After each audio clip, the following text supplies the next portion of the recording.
le Dieu de la persévérance et de la consolation vous donne d'avoir les mêmes sentiments les uns envers les autres selon Jésus-Christ, afin que tous ensemble, d'une seule bouche, vous glorifiez le Dieu et Père de notre Seigneur Jésus.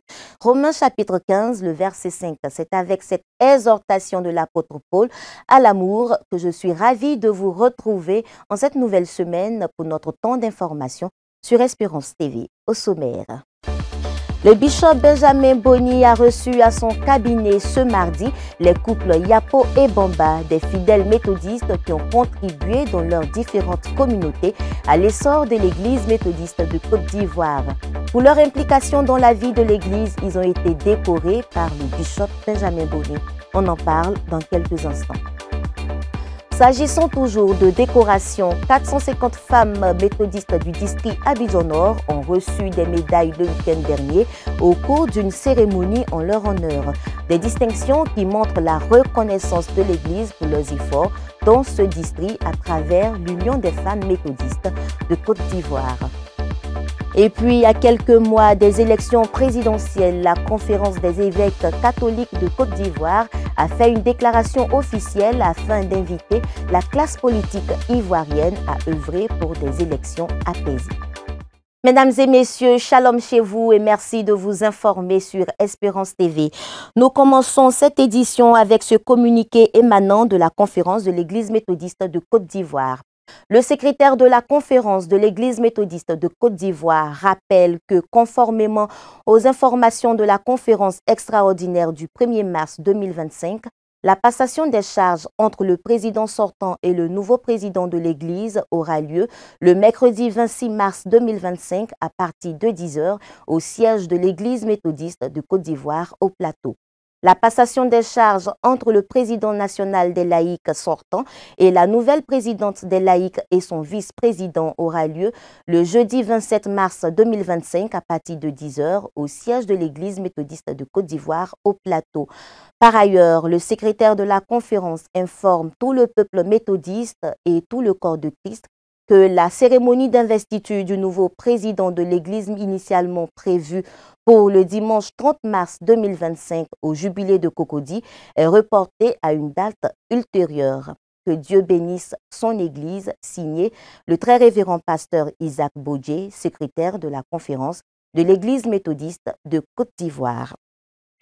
À présent, les activités du bishop Benjamin Boni qui a reçu en audience ce mardi 25 mars les couples Yapo et Bamba, des pionniers de l'église méthodiste ici à Abidjan et à Korogo. Pour leurs loyaux services qui ont contribué à l'expansion de l'église, ils ont reçu des distinctions des mains du bishop au cours de cette rencontre. On en sait un peu plus avec Emmanuel Abali. Le bishop Benjamin Boni a reçu en audience deux couples, artisans de l'expansion de l'évangélisation au sein de l'église méthodiste de Côte d'Ivoire. Il s'agit du couple Bamba Gédéon, premier conseiller principal de l'église Emmanuel de Jesco, premier vice-président des laïcs du district de Yopougon et actuellement responsable chargé des voyages, d'échanges et de ressourcement en Turquie et en Israël. Son épouse, Bamba Florence, première présidente du comité finance et administration du district de Yopougon et formatrice de l'école du dimanche de l'église Emmanuel de Jesco. À leur côté, le couple Yapo Félicien et Yapo Hélène, engagés en tant que pionniers dans la mission du district de Korogo et pionniers des couples formateurs du comité de l'éducation familiale de l'église méthodiste de Côte d'Ivoire. Aujourd'hui, nous rendons grâce au Seigneur. Nous bénissons le Seigneur, nous réjouissons de recevoir deux couples. Il y a d'un côté le couple Bamba, un couple qui s'est dévoué à la cause du Seigneur, sa bonne volonté dans la vie de l'Église. Ici, couple Yapo, que je n'ai pas les mots idoines pour vous dire notre joie, pour vous dire notre gratitude. Ces deux couples ont reçu des mains du bishop Benjamin Boni, président en exercice de l'église méthodiste de Côte d'Ivoire, des médailles honorifiques. Une action qui s'inscrit dans la reconnaissance de l'église méthodiste à l'endroit des pionniers et bienfaiteurs de cette institution religieuse. Au nom des récipiendaires, M. Yapo Félicien a remercié le bishop Benjamin Boni pour cette distinction à leur endroit. L'Éternel lui-même continue d'utiliser tous ce dont il aura besoin pour son œuvre, afin que nous puissions toujours les accompagner dans cette mission combien magnifique qu'est de porter le nom du Seigneur Jésus-Christ au-delà de ce que nos yeux voient. Notons que le 31 août 2024, l'Église méthodiste de Côte d'Ivoire a retrouvé ses frères, autrefois séparés et conjointement a célébré 110 ans d'implantation et de mission en Côte d'Ivoire. Dans ce nouvel élan que l'Église méthodiste aborde depuis le 15 mars dernier, la vision de gagner des âmes à Christ reste une priorité. Toujours dans les activités du bishop Benjamin Boni, il a présidé en fin de semaine dernière la cérémonie de décoration des membres de l'Union des femmes méthodistes du district Abidjan-Nord. Une rencontre qui a mobilisé des centaines de femmes, parmi lesquelles plus de 400 femmes ont reçu des distinctions pour leur implication dans la vie de leur organisation.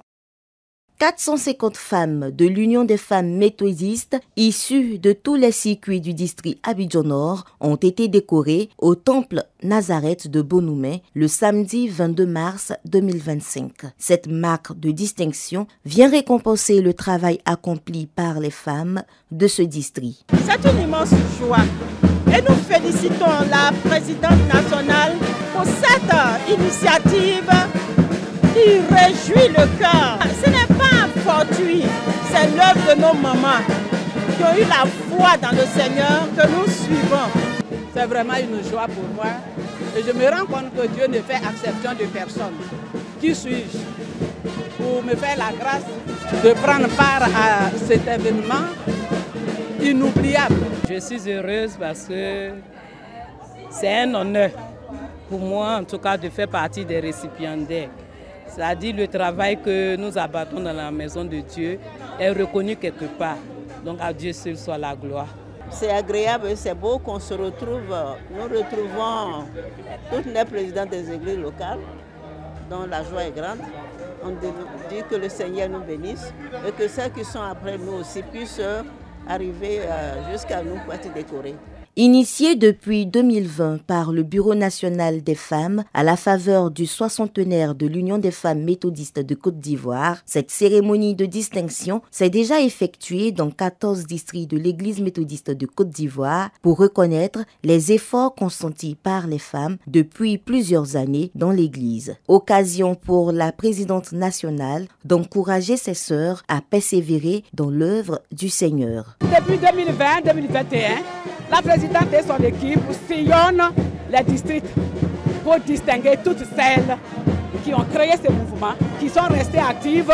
C'est vrai, beaucoup ont été rappelés au Père, mais d'autres sont encore là, fatigués, mais sont là et continuent de louer Dieu. Et avec les nouvelles venues, nous avons décidé donc de distinguer ces femmes.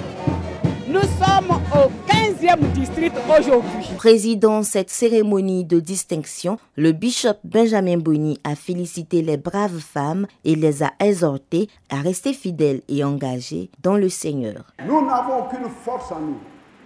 Nous n'avons aucune intelligence en nous. Aucune foi qui ébranle les montagnes.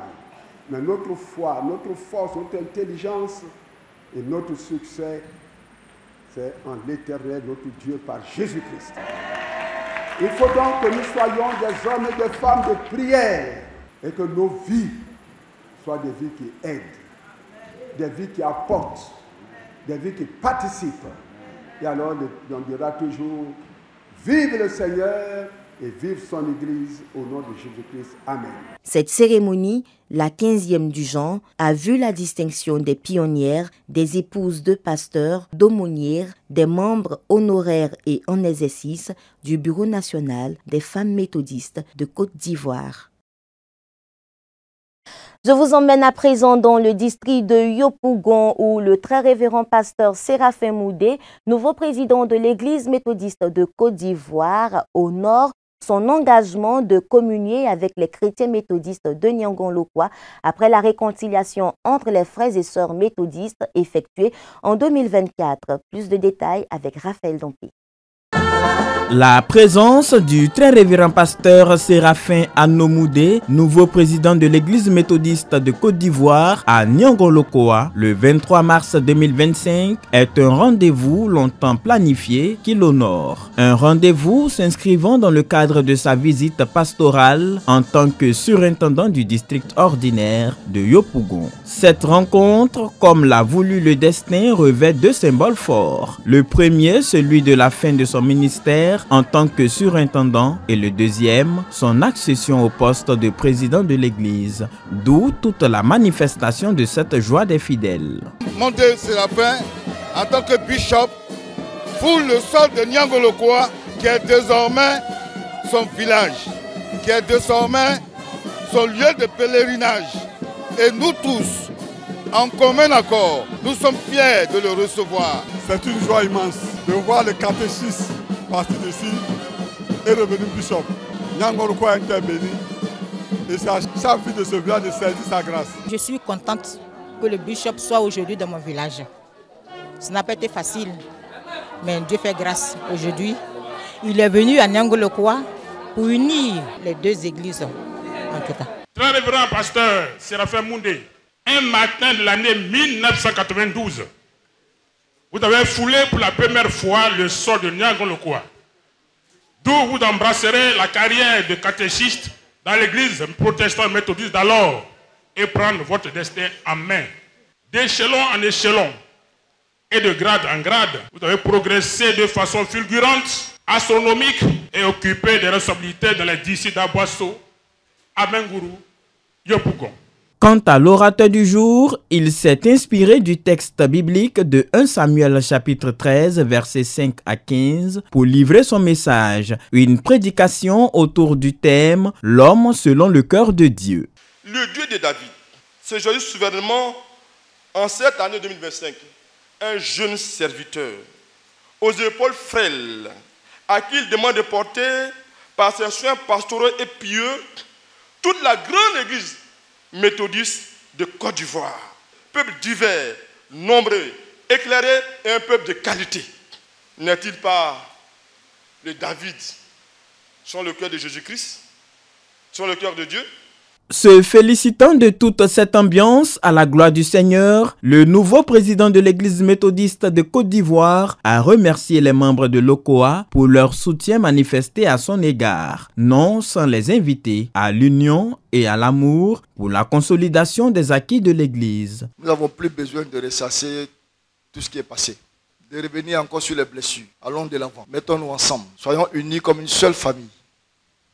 Vivons cette union, parce que l'Église en a vraiment besoin. Mettez-vous ensemble et allons de l'avant pour le bonheur de l'Évangile.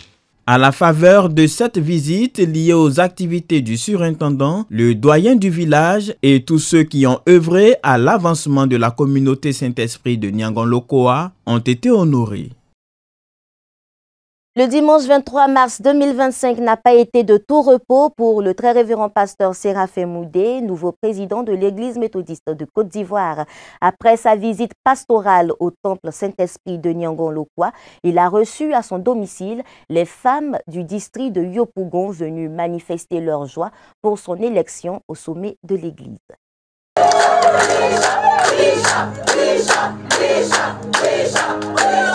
C'est dans cette faveur que le très révérend pasteur Séraphin Anomoudé a reçu à son domicile une délégation de l'Union des femmes méthodistes du district de Yopougon. Ces mères ont saisi l'occasion de cette journée dominicale pour féliciter leur surintendant qui a été élu président de l'église méthodiste de Côte d'Ivoire le 15 mars 2025. Ce soir, nous sommes dans la joie et c'est dans cette joie-là que nous sommes venus saluer notre surintendant qui a été élevé au titre de bishop. Nous avons eu de très bons rapports avec lui. Maintenant qu'il est appelé à d'autres fonctions, il était bon que les femmes viennent quand même se réjouir avec lui dans le Seigneur et l'accompagner de nos prières pour cette nouvelle mission. À ce rendez-vous d'après-midi, des cantiques d'action de grâce et des prières ont été prononcés à l'effet de confier le très révérend pasteur Moudé au Seigneur Jésus-Christ dans sa nouvelle mission de premier responsable de l'Église méthodiste de Côte d'Ivoire. Seigneur, nous te recommandons ton serviteur que tu viens d'établir, Bishop, et nous prions que tu lui donnes la sagesse, tu lui donnes la connaissance, tu lui donnes la force éternelle, ouvre son intelligence éternelle, Dieu, ouvre ses yeux. Remplis-le de ta présence et de ta puissance. À son tour, Lot a salué l'œuvre de ces braves femmes méthodistes, mais bien plus, il les a invitées à la prière pour l'avancement de l'Église. Vraiment, c'est avec joie que je vous reçois. Je suis heureux. Quand je vous vois, ça me donne encore beaucoup plus de force. Je me suis posé beaucoup de questions avec la mission qu'on m'a confiée, avec beaucoup d'interrogations, mais aujourd'hui, je suis un peu rassuré par votre présence. Portez-moi en prière. Si vous voulez que l'Église fonctionne, marche, aille de l'avant, il faut qu'ensemble, on puisse fusionner nos efforts pour que la mission soit bien assurée et accomplie. Notons que dans la poursuite de renouvellement des instances au sommet de l'Église, la passation de charge entre le bishop Dr Benjamin Boni et le très révérend Séraphin Anomoudé est prévue ce mercredi 26 mars 2025 au siège de la conférence.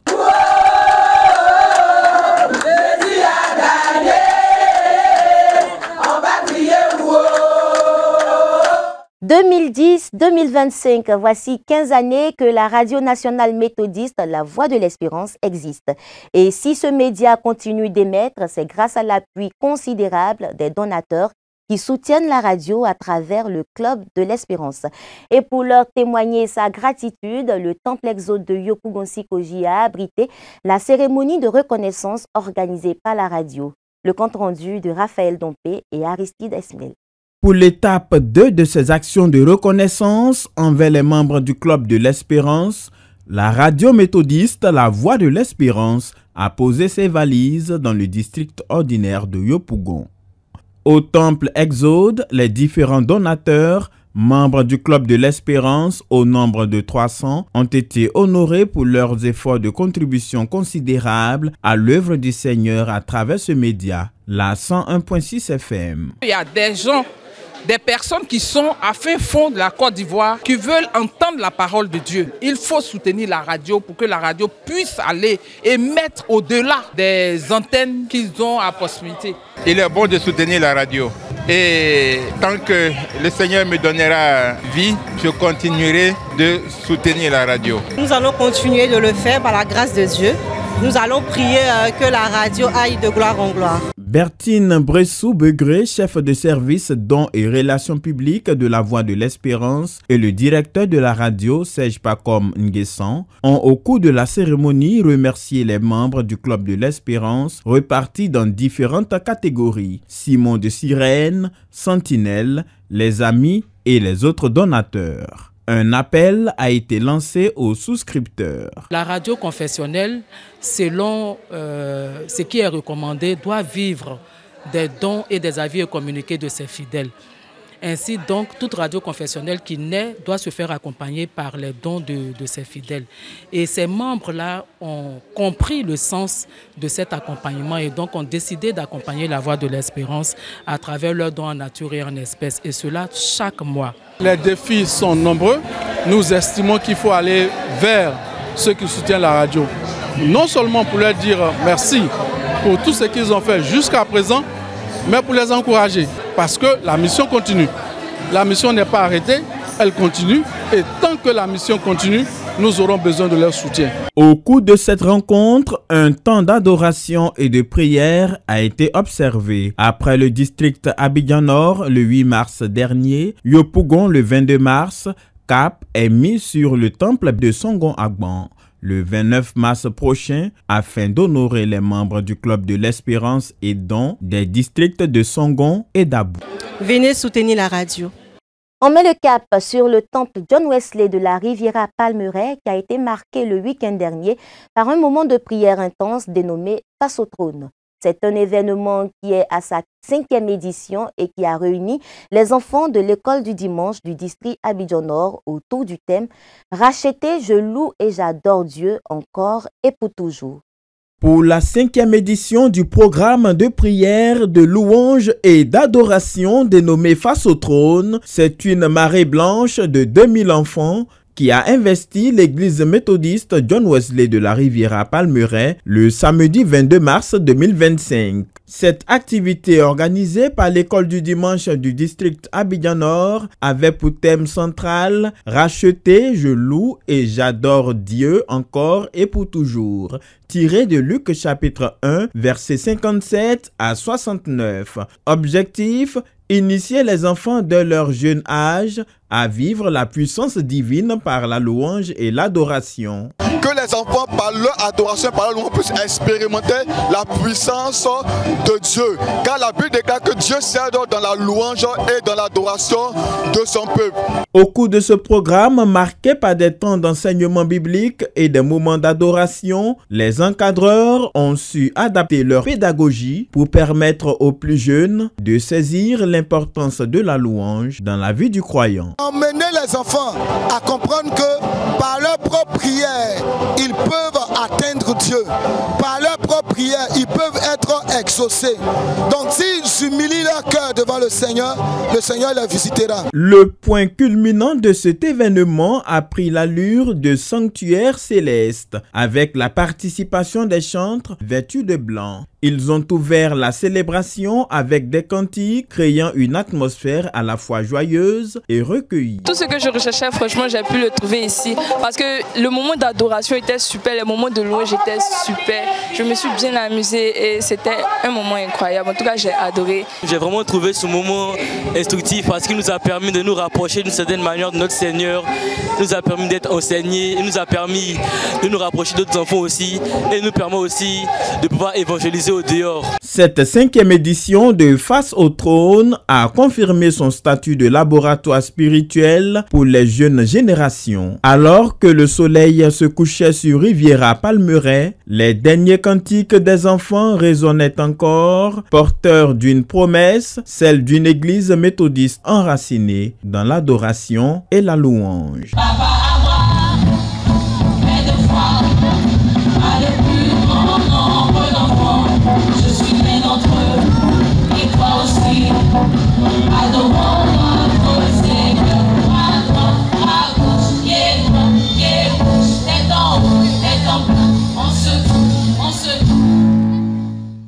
Vous suiviez à l'instant le reportage de Guy Aloka. Autre actualité religieuse, la conférence des évêques catholiques, à travers une déclaration, s'est adressée à la classe politique ivoirienne. À 7 mois des élections présidentielles, les évêques appellent tous les acteurs impliqués dans le processus à œuvrer pour des élections apaisées. À 7 mois de l'élection présidentielle en Côte d'Ivoire, la conférence des évêques catholiques appelle la classe politique et tous les acteurs impliqués dans le processus à une élection présidentielle apaisée. La Côte d'Ivoire est à un tournant décisif de son histoire. Aussi appelons-nous au renforcement des bases éthiques dans les groupements politiques où vous militez et travaillez, que l'amour de la nation vous anime et fasse découvrir l'autre comme un frère ou une sœur, en vous efforçant d'être des artisans de communion et de paix dans la vérité, comme nous y invite l'apôtre Paul. Les jeunes sont aussi appelés à se détourner des pratiques peu recommandables pendant cette période électorale. Chers jeunes, vous êtes la cible privilégiée de ces prédateurs politiques qui profitent des difficultés auxquelles vous êtes confrontés. Ne vous laissez pas décourager et ne renoncez pas à vos idéaux.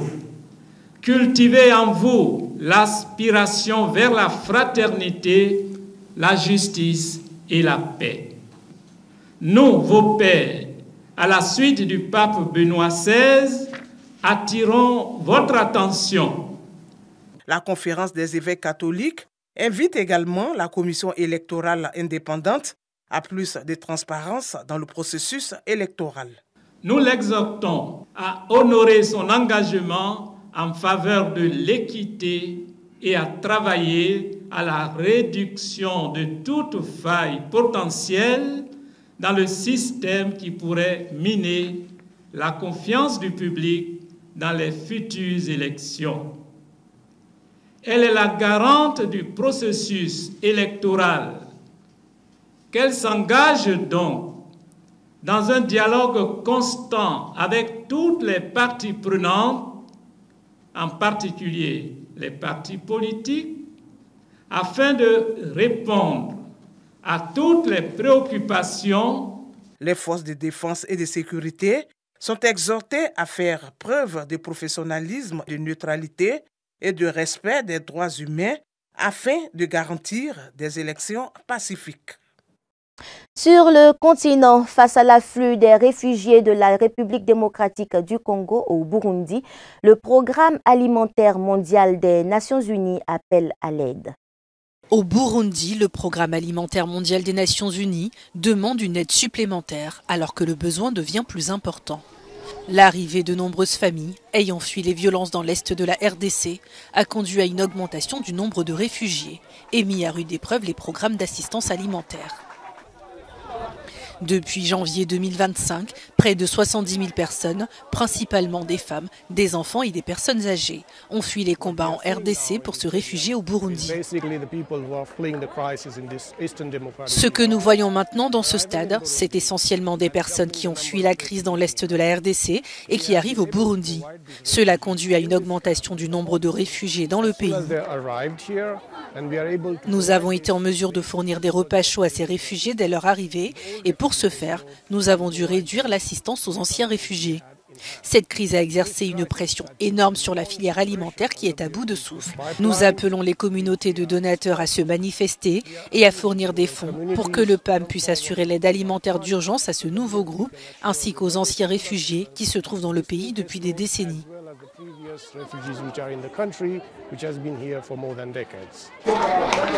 Sur les 70 000 personnes arrivées au Burundi en provenance de la RDC ces dernières semaines, 60 000 ont été enregistrées pour recevoir une aide alimentaire.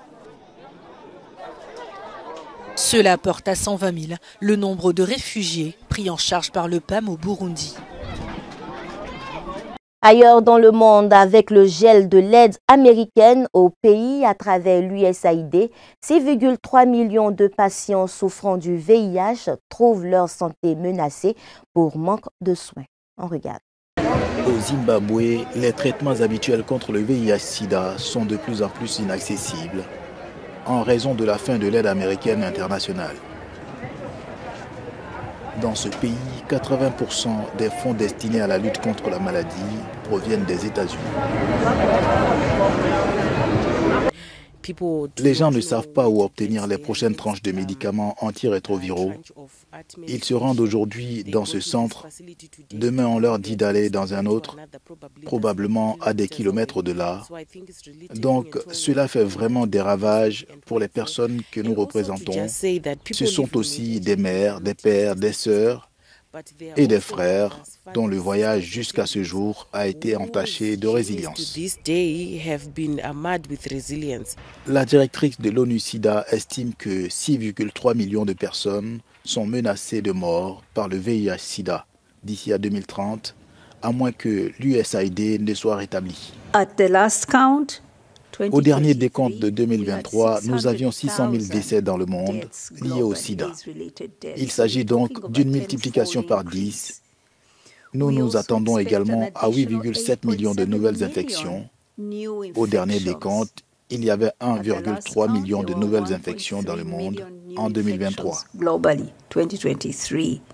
En Côte d'Ivoire, les ONG craignent un recul important des progrès réalisés contre la transmission mère-enfant. Et en Afrique du Sud, 17% des fonds proviennent toujours des États-Unis. Je reconnais tout à fait que l'Afrique doit devenir autonome, mais je pense qu'il faut un plan soigneusement réfléchi sur la manière dont nous pouvons parvenir à cette autonomie sans nuire aux progrès que nous avons déjà réalisés. En collaboration avec les pays du monde entier et ses partenaires, l'ONU-SIDA multiplie les efforts pour atténuer l'impact de la crise. Et voilà, c'est ici la fin de ce temps d'information. Merci pour votre aimable attention. Le programme continue sur Espérance TV. Quant à moi, je vous retrouve vendredi. Prenez soin de vous et surtout, ayons le regard fixé sur notre Seigneur Jésus en toutes circonstances. Shalom.